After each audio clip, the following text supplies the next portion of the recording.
بڑھ کر جو ہے وہ بتایا جا رہا ہے کہ جی 15 سے 16 ہوئی، تاہم سرکاری حکام نے 3 پولیس اہلکاروں سمیت کم از کم 9 افراد کی ہلاکت کی تصدیق کی۔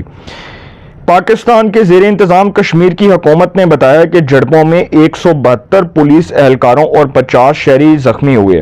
اب مقامی پولیس جو ہے اس نے بھی بہت سی شہادتوں کی تصدیق کر دی۔ اب سوشل میڈیا پر گردش کرنے والی ویڈیوز میں دیکھا جا سکتا ہے کہ مظاہرین اور پولیس جو ہیں وہ ایک دوسرے کے ساتھ گتھم گتھا ہوئے، ہاتھا پائی ہوئی، اور جو میڈیا رپورٹس ہیں اس کے مطابق اب دیکھ لیں جو ساری چیزیں سامنے آ رہی ہیں کہ جموں کشمیر عوامی ایکشن کمیٹی نے اپنے مطالبات میں حکمران طبقات کی مراعات اور مہاجرین مقیم پاکستان کی 12 اسمبلی نشستوں کا خاتمہ، علاج معالجے کی مفت سہولیات، یکساں و مفت تعلیم کی فراہمی، انٹرنیشنل ایئرپورٹ کا قیام شامل ہے۔ اب یہ جو مظاہرین ہیں ان کے مطالبات میں یہ چیزیں شامل ہیں۔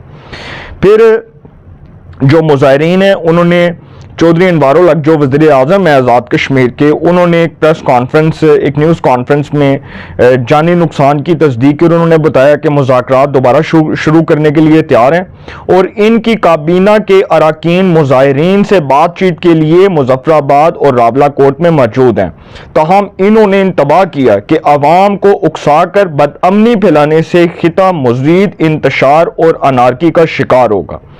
اب یہ جو چیزیں ہیں نا، دیکھیں کشمیر کے اندر جو بہت زیادہ کشمیر کے اندر جو مظاہرے ہو رہے ہیں کئی دن سے، جو عوامی ایکشن کمیٹی کی جو مطالبات ہیں، جس طرح وہ مطالبات کے حصول کے لیے بیٹھے ہوئے ہیں، اور یہ بھی پتہ چلا کہ وزیر اعظم انوار الحق جو وزیر اعظم آزاد کشمیر کے، انہوں نے بتایا کہ 90% ان کے مطالبات ہم نے مان لیے تھے، 90% ان کے مطالبات پر کام ہو چکا تھا، 90% ان کے مطالبات جو ہیں اس کو تسلیم کر لیا گیا تھا۔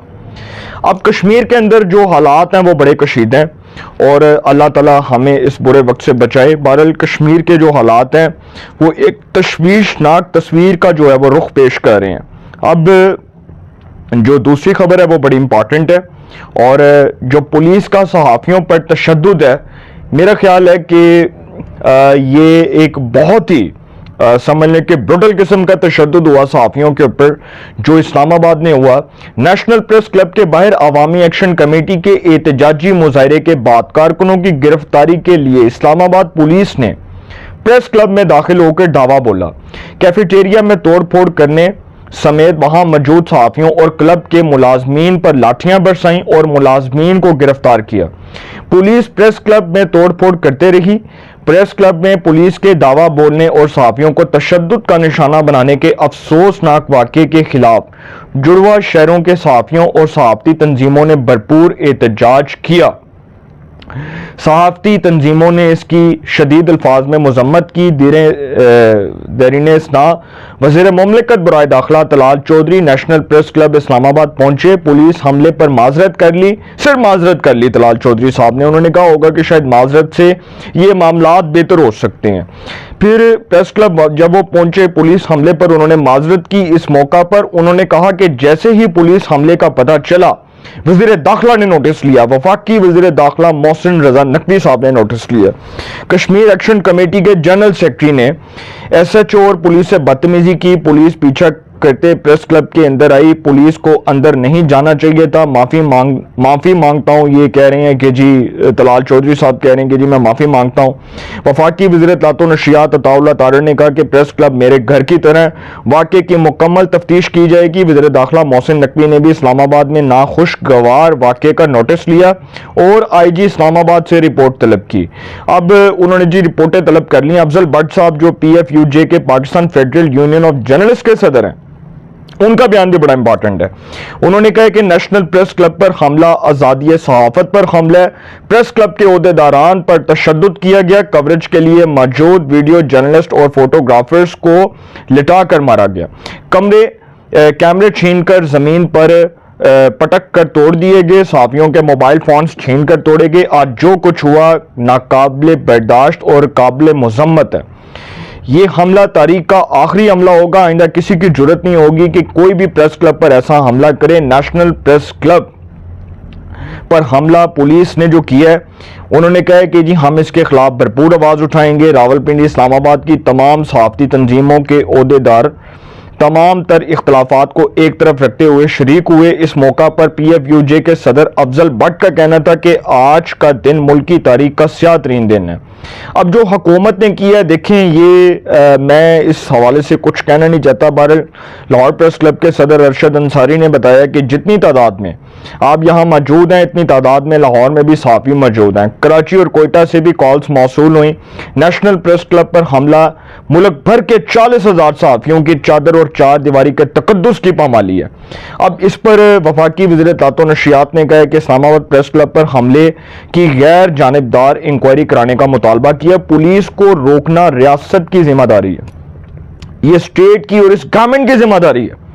اگر کوئی ریاستی ریٹ کو اپنے ہاتھ میں لیتا ہے، اگر کوئی ریاست کی ثانوی حیثیت کو چیلنج کرتا ہے تو پھر اس کے اوپر کوئی خاموش نہیں رہے گا۔ دیکھیں پولیس عوام کے جان و مال کی محافظ ہے۔ پولیس کو اس لیے نہیں رکھا گیا کہ پولیس وردی پہنے اور وردی پہن کر پولیس صحافیوں پر، عام شہری پر بروٹل قسم کا تشدد کرے۔ یہ پولیس عوام کے ٹیکس کے پیسوں سے پلتی ہے، یہ پولیس عوام کے ٹیکس کے پیسوں پر تنخواہیں لیتی ہے۔ اس پولیس کی ذہنی نشو و نما کب ہوگی؟ یہ سوال ہے اس گورنمنٹ سے کہ عمران خان کے دور میں جب صحافتی برادری پر بروٹل قسم کے تشدد ہوتے تھے، جب صحافتی برادری کے اوپر اس قسم کے حربے آزمائے جاتے تھے، تو سب سے پہلے ہم لاہور پریس کلب کے باہر جو احتجاج کرتے تھے۔ مجھے آج بھی یاد ہے کہ جب عمران خان کے دور میں کالے قوانین آ رہے تھے، نصرت جاوید صاحب کو، امتیاز عالم صاحب کو، طلعت حسین صاحب کو پاکستان کی پرومیننٹ نیوز پرسنالٹیز کو آفر کیا جا رہا تھا، تو سب سے پہلے ہم نے آواز اٹھائی تھی۔ مجھے آج بھی یاد ہے، تمہیں یاد ہو یا نہ ہو، ہمیں تو یاد ہے۔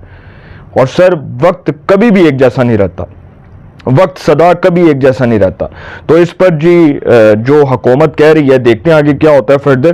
بہرحال تیسری خبر جو بڑی امپورٹنٹ ہے، سینیٹر مشتاق احمد صاحب کا وہ بیان جس نے سب کو ہلا کر رکھ دیا، کہ جو ان کی گرفتاری ہوئی اور جس طرح ان کو اسرائیلی فوج نے گرفتار کیا ہے، یہ ایک بڑی الارمنگ خبر ہے۔ اور میں سمجھتا ہوں کہ یہ خبر جو ہے اس نے انسانیت کو بھی ہلا کر رکھ دیا ہے۔ لیکن بہادری کو سلام پیش کریں ایک ایسے شخص کی جو اپنی زبان پر پورا اترا، جس نے اپنی زبان سے کی ہوئی بات جو ہے اس کو نبھا کر دکھایا۔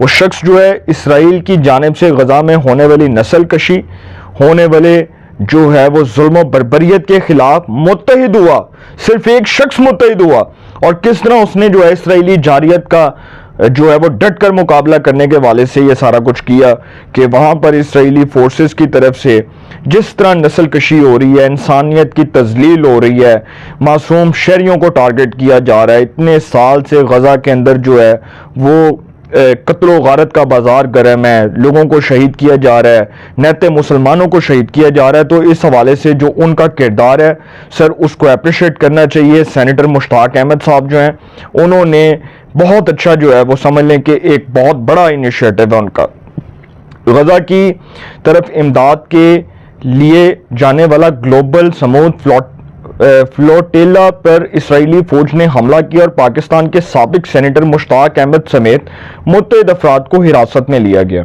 اب یہ پوسٹ میں یہ بھی بتایا گیا کہ جس طرح وہ فلوٹیلا والی سائٹ پر سینیٹر مشتاق احمد صاحب کو اسرائیلی فوج نے گرفتار کیا ہے، یہ وقت گھر سے نکل کر سینیٹر مشتاق احمد اور ان کے ساتھ 44 ممالک کے رضاکاروں کی رہائی کا مطالبہ ہے کہ جی ان کو رہا کیا جائے۔ نیشنل پریس کلب نے بھی کہا ہے، واضح رہے کہ گلوبل سمود فلوٹیلا 40 سے زائد کشتیوں پر مشتمل ہے اور قافلے میں 500 سے زائد مسافر جو ہیں وہ افراد جو ہیں وہ سوار ہیں۔